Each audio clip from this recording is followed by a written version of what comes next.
नमस्कार. एक छोटी स्टोरी सांगायची आहे तुम्हाला. एका माणसाने आपली कार रस्त्याच्या कडेला बेवारसपणे सोडली. 8 दिवस गेले, पण त्या कारला कोणी हातच नाही लावला. मात्र 8व्या दिवशी त्या माणसाने चुकून कारची काच फोडली. दुसऱ्या दिवशी तो गावाबाहेर गेला आणि परत आला तेव्हा दृश्य पाहून थक्क झाला. कारण कारचे एक एक भाग लोकांनी काढून नेले होते. कोणी टायर उचलले, कोणी म्युझिक सिस्टम उचलले, तर कोणी इंजिनचे पार्ट्सही पळवले. जोपर्यंत कार पूर्ण व्यवस्थित होती, तोपर्यंत कुणालाच काही वाटलं नाही.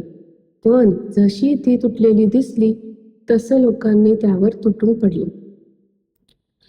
हीच ब्रोकन विंडो थिअरी.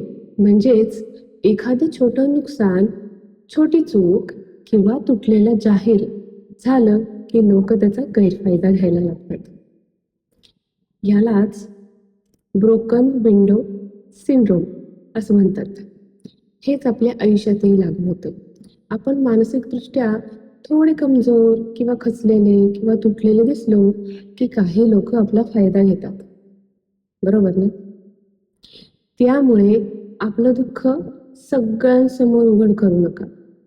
आपलं मन, आपली व्यथा फक्त आपल्या मेकॅनिककडे, म्हणजेच एखाद्या जवळच्या व्यक्तीकडे, मित्र, नवरा, बायको किंवा सायकोलॉजिस्टकडे दुरुस्त करून घ्या.